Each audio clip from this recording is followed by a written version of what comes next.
안녕하세요. 김성길 목사와 함께하는 사람 이야기 제2단원의 G7 과정입니다. 전 시간에 이어서 23-제2회가 2회를 함께 나누겠습니다. 페이지로는 181쪽입니다. 자, 우리가 생각을 할 때 주의할 점들을 지금 우리가 살펴보고 있는데요. 전 시간에는 생각할 때 목적이 잘못되면 안 된다 하는 거 말씀드렸고요. 이 시간은 고정관념 속에서 생각을 하면 안 된다. 고정관념을 뛰어넘어야 된다. 고정관념을 버리고 생각을 해야 된다 하는 것을 우리가 살펴보겠습니다. 가장 무서운 병인 고정관념을 버려야 한다. 예수님은 우리의 생각을 뛰어넘어 일하시는 분이시기 때문이다. 사람을 망하게 하는 무서운 병 중에 하나가 이 고정관념입니다. 고정관념이란 마음속에 굳어 있어서 변하지 않는 생각을 말합니다. 사실 고정관념이란 생각의 기능 속에 있는 아주 작은 모래 아래 지나지 않죠. 그럼에도 불구하고 사람들은 그 아주 작은 고정관념에 매여서 어마어마한 생각의 바다를 사용하려고 하지 않는 거죠. 세상을 변화시키는 사람들은 모두 고정관념을 깬 사람들이며 성경 속에서 기적의 주인공들 역시 고정관념을 깬 사람들입니다. 자, 고정관념이 가져온 죽음이 있습니다. 1950년대에 있었던 일입니다. 영국의 컨테이너 운반선 한 척이 화물을 양육하기 위하여 스코틀랜드의 한 항구에 닻을 내렸습니다. 포르투갈산 마디라 포도주를 운반하는 배였는데요. 한 선원이 모든 짐이 다 버려졌는지를 확인하려고 어떤 냉동 컨테이너 안으로 들어갔습니다. 그때 그가 안에 있는 것을 모르는 다른 선원이 밖에서 냉동실 문을 닫아버렸습니다. 안에 갇힌 선원은 있는 힘을 당해서 벽을 두드렸지만 아무도 그 소리를 듣지 못했고 배는 포르투갈을 향해 다시 떠났습니다. 냉동실 안에 식량은 충분히 있었습니다. 그러나 선원은 자기가 오래 버티지 못할 것을 알고 있었습니다. 그래도 있는 힘을 내어 쇠조각 하나를 들고 냉동실 벽 위에 자기가 겪은 고난의 이야기를 시간별로 날짜별로 새겨 나갔습니다. 그는 죽음의 고통을 꼼꼼하게 기록했습니다. 냉기가 코와 손가락과 발가락을 꽁꽁 얼리고 몸을 마비시키는 과정을 적었고 찬 공기에 언 부위가 견딜 수 없이 따끔거리는 상처로 변해가는 과정을 묘사했으며 자기 온몸이 조금씩 굳어지면서 하나의 얼음덩어리로 변해가는 과정을 기록을 했습니다. 배가 리스본에 닻을 내렸을 때 냉동 컨테이너의 문을 연 선장은 죽어있는 선원을 발견했습니다. 선장은 벽에 새겨놓은 고통의 일기를 읽었습니다. 그러나 정작 놀라운 것은 그게 아니었습니다. 선장은 컨테이너 안의 온도를 재봤습니다. 온도계는 섭씨 19도를 가리키고 있었습니다. 그것은 화물이 들어있지 않았기 때문에 스코틀랜드에서 돌아오는 동안 냉동 창고가 내내 작동하고 있지 않았습니다. 그 선원은 단지 자기가 춥다고 생각했기 때문에 죽었습니다. 그는 자기만의 상상 때문에 죽은 것입니다. 자, 사람은 참 이런 고정관념 때문에 인생을 어느 틀 속에다 다 가둬놓고 사는 경우가 진짜 많습니다. 그래, 이거 아주 조심해야 돼요. 생각을 해도 항상 그 생각 속에서, 그 틀 속에서밖에 생각을 안 하는 거죠. 이게. 세상은 한없이 넓은데 자기는 자기 집, 그 집 몇십 평 안 되는 그 테두리 안에서 그냥 거기서만 생각을 하는 거죠. 이거 아주 조심해야 됩니다. 자, 사람이 잘못된 고정관념을 갖게 되는 이유는 무엇인가?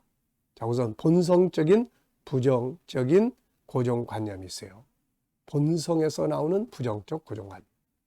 이것은 창세기 3장에서 인간이 범죄함으로 시작된 잘못된 고정관념이에요. 창세기 1장 27절 28절의 본능적 욕구는 새로운 세계의 도전을 추구합니다. 그러나 창세기 3장의 죄성을 가진 또 하나의 나는 잘못된 고정관념을 가지고 그걸 가로막죠. 두려움이라든지 대인기피라든지 염려와 근심이라든지 현실의 안일주의라든지 열등감이라든지 말이죠. 자, 그리고 훈련되고 학습된 고정관념.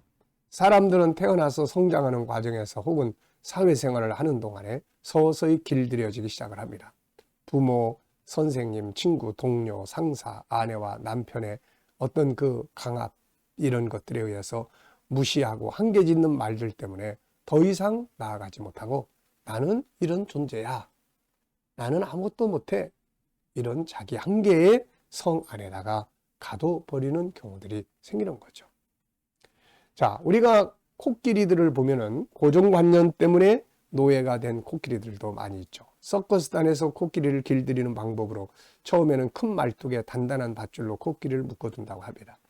그러면 코끼리는 그 자리에서 벗어나려고 발버둥을 치고 몸부림을 칩니다.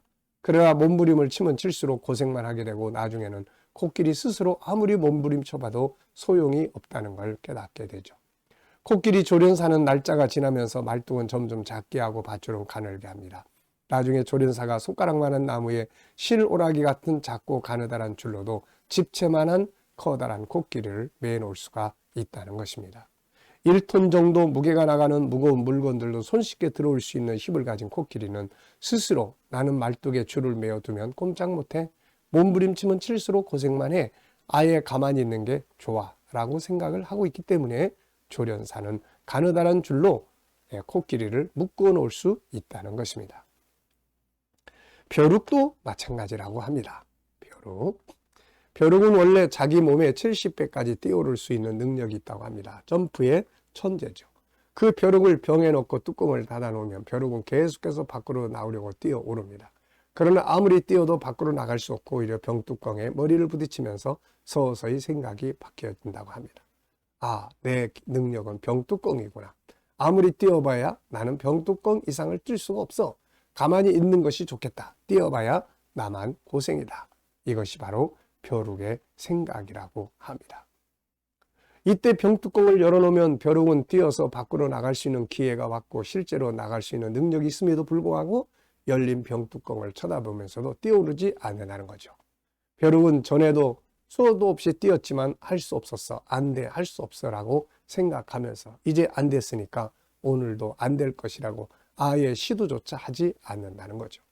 점프의 천재가 뛰지 않고 제자리에 주저앉아 버린다는 것입니다. 고정관념이라는 게 이렇게 무서운 거죠. 경험을 통해서 학습된 고정관념, 사람은 살아오는 동안 수많은 경험들을 합니다. 그런데 이 경험들이 학습되면서 고정관념을 만들게 하죠. 실패를 계속 경험하다 보면 아, 나는 안 돼. 실패해도 실패할 거야 라는 고정관념에 학습되어 버리죠. 부유한 삶 속에서 안정된 삶을 살다 보면 안일주의에 빠져서 새로운 도전과 모험은 전혀 하지 않으려고 하는 것이죠. 또 다양한 환경에 익숙해진 고정관념, 어렸을 때 제한된 환경 속에서 성장했거나 부모나 주변 사람들의 제한된 말에 익숙해지면 그것을 벗어나면 안 되는 것으로 생각합니다. 여자가 공부하면 뭐해? 시집이나 잘 가면 되지. 이런 말들. 남자가 울긴 왜 울어? 여자나 우는 거지. 이런 말들. 우리 집은 가난해서 안 돼. 괜히 쓸데없이 욕심 부리지 말고 현실 일이나 잘해. 이런 상황에서 자기가 알고 있는 세계, 경험한 세계 외에는 없는 줄 알게 되는 고정관념에 매이게 되는 거죠. 자, 고정관념이 가져다주는 결과는 뭔가요? 고정관념은 자기의 삶을 더 이상 발전할 수 없도록 막아버립니다. 고정관념은 자기 안에 있는 재능의 문을 모두 닫아버리게 하죠. 또 다른 분야를 연구하려고도 하지 않기 때문입니다. 고정관념은 인간관계를 악화시키는 아주 잘못된 생각입니다. 자기 생각만 주장하기 때문이죠. 결국 고립되게 합니다. 다른 사람에게 인정받을 수가 없어요. 고정관념은 더 큰 세상, 더 큰 기적을 볼 수 없게 만들어버립니다. 주님은 고정관념 속에 매이는 사람들 속에서 아무 일도 하시지 않습니다. 그래서 새 포도주를 담으려면 새 부대 자체를 바꾸라고 말씀한 거죠. 많은 사람들이 무엇인가 기적을 갈망하고 발전을 갈망하면서도 그날 그 자리에 항상 살아왔던 고정관념의 생각 속에 머물러 있습니다. 이들에게는 아무 일도 일어날 수가 없죠. 고정관념은 인생을 실패하게 만듭니다. 자, 세상을 변화시키는 사람들은 바로 이 고정관념을 깨트리고 그 틀에서 나오는 사람들이에요. 고정관념은 진리가 아닙니다. 불변하는 진리가 아니에요. 자기의 경험과 지식으로 만들어진 고정관념은 그저 넓은 세계의 한 방울 물에 불과합니다. 그 속에 갇혀 있는 것이 얼마나 어리석은가요? 그 속에 갇혀 있어서는 안 됩니다. 그래서 생각의 벽을 뛰어넘어야 하죠. 지금 내가 알고 있는 것보다 더 넓은 세계가 있다는 것을 인정하고, 지금 내 생각이 다가 아니야, 이보다 더 뛰어난 생각이 있다는 것을 인정하고, 이 길만이 다가 아니고 또 다른 길이 있다는 것도 인정하고, 세상은 자기의 고정관념을 뛰어넘어 생각하는 사람들을 통해서 변화되어 가고 발전되어 갑니다. 이들은 기존의 현실 앞에 안주하지 않고 끊임없이 또 다른 생각을 찾아내며 호기심과 질문들을 던집니다. 더 나은 길은 없을까? 또 다른 변화는 가질 수 없을까? 역설적인 생각은 뭘까? 다른 사람들은 어떻게 생각을 할까? 인간의 고정관념을 깨뜨리는데 아주 가장 모델이 되시는 분이 바로 예수님입니다. 예수님은 우리들에게 나를 따라오려거든 자기를 부인하라. 고정관념 속에 매여 있는 생각을 가지고는 새로운 세계를 열려고 하시는 예수님을 못 따라가는 것입니다. 자, 오늘 우리는 어떤가요? 생각은 하되 항상 그 고정관념의 틀 속에서 생각을 하고 있는지, 아니면 그걸 확 벗어나서 뛰어넘어서 더 넓은 세상을 바라보고 생각을 하고 있는지 한 번쯤 돌아볼 수 있기를 바랍니다. 자, 이 시간 말씀은 여기서 마치겠습니다. 감사합니다.